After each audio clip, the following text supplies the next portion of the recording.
Une fois n'est pas coutume, mais plusieurs fois deviendrait une habitude. La Gemara dans Baba Kama Kavdalet nous ramène la halakha suivante, la loi suivante. Nous savons que lorsque un taureau en corne ou n'importe quel animal qui appartient à une personne fait un dommage, il doit payer les 3 premières fois la moitié du dommage. Le propriétaire en question doit payer que la moitié du dommage. Mais lorsque cet animal a fait ce dommage-là 3 fois, alors là, ça devient une habitude.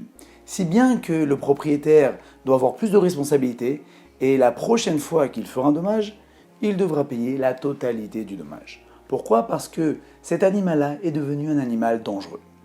De là, nous voyons que bien qu'il n'avait pas cette habitude, qu'il n'était pas un animal dangereux, il a pu, oui, devenir un animal dangereux par le simple fait qu'il a récidivé plusieurs fois. De là, nous apprenons la force de l'habitude.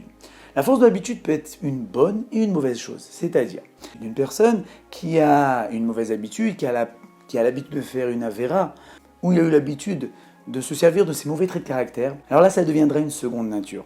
Si bien que la Gemara, dans son cas, nous dit que lorsque on va faire la tilavo, les oraisons funèbres du Yetzer Hara, puisque Dieu va annihiler le Yetzer Hara, va le tuer, il devra quand même être fait une mechitza, une séparation entre les hommes et les femmes. Alors là, on pourrait se demander, attends, le Yetzer Hara n'est plus là, il n'y a plus de désir, il n'y a plus d'avérote. Pourquoi on devrait faire une séparation entre les hommes et les femmes ? Et là, les commentateurs disent, c'est parce qu'il y a des gens qui ont eu cette mauvaise habitude. Étant donné que les gens ont récidivé, donc c'est devenu une seconde nature chez eux. Donc même s'il n'y a plus de Yetzer Hara, il n'y a plus de tentation, la mauvaise habitude de faire une avéra est toujours là. Il y a un midrash qui dit que lorsque les impies se trouvent dans le Gehinnom, dans l'enfer, Shabbat, l'enfer est en repos. Si bien que les impies peuvent sortir. Et à Motzei Shabbat, ils reviennent. Et là, le gardien du Gehinnom leur dit « levez les bras ». Et là, lorsqu'ils lèvent les bras, il y a de la neige qui tombe de leurs bras. Pourquoi ? Parce qu'ils ont voulu se rafraîchir un peu et ils ont profité de ce petit repos de Shabbat pour aller piquer de la neige aux alentours pour rentrer dans le Gehinnom. Bien entendu, ce sont des notions. Mais la question est, mais je comprends pas, t'es dans le Olam Emet, dans le monde de la vérité, t'essayes de rouler qui ? Et là, la réponse est, ce n'est pas qu'ils essaient de rouler, c'est dans leurs habitudes.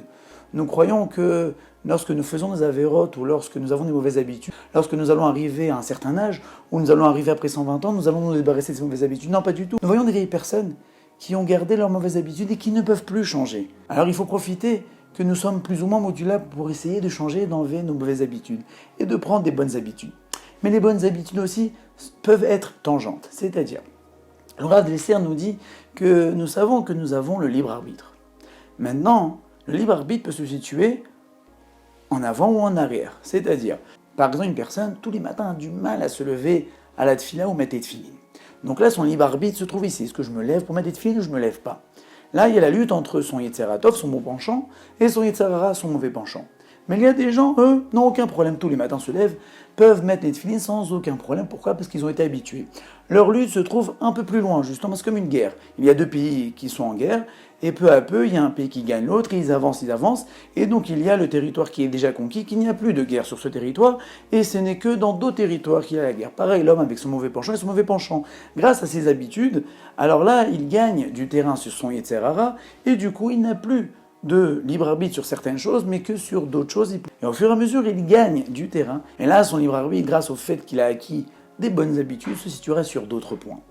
Donc, a priori, les bonnes habitudes, c'est une bonne chose. Il faut qu'une personne s'habitue à faire les choses. C'est ce qu'on enseigne aux enfants, justement. Le chinour, l'éducation, c'est les habituer à avoir des bons traits de caractère et à faire des mitzvot, qu'ainsi, comme ça, lorsqu'il grandira, il sera habitué automatiquement à faire ses mitzvot. Mais d'un autre côté, il y a écrit dans le Kriyat Shema que Asher Anochi Metzaver Hayom, que je t'ordonne aujourd'hui. Et les commentateurs expliquent qu'il faut prendre la Torah comme si elle a été ordonnée aujourd'hui, c'est-à-dire qu'elle est nouvelle.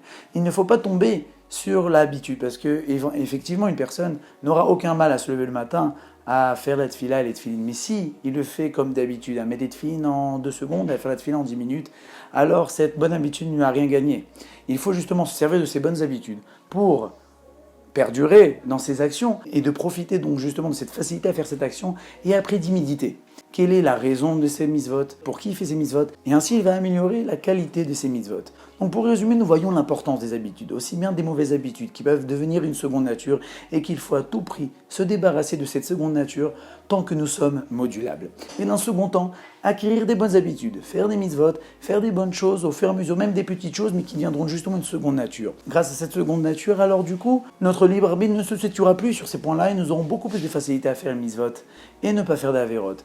Mais il ne faut pas oublier que ce n'est pas encore acquis, puisqu'ensuite il faudra mettre le cœur dans ces mitzvot, et là de méditer et de comprendre pourquoi nous faisons ces mitzvot, et d'améliorer la qualité de ces mitzvot, et de savoir devant qui nous nous trouvons devant un Kadosh Baruch Hu.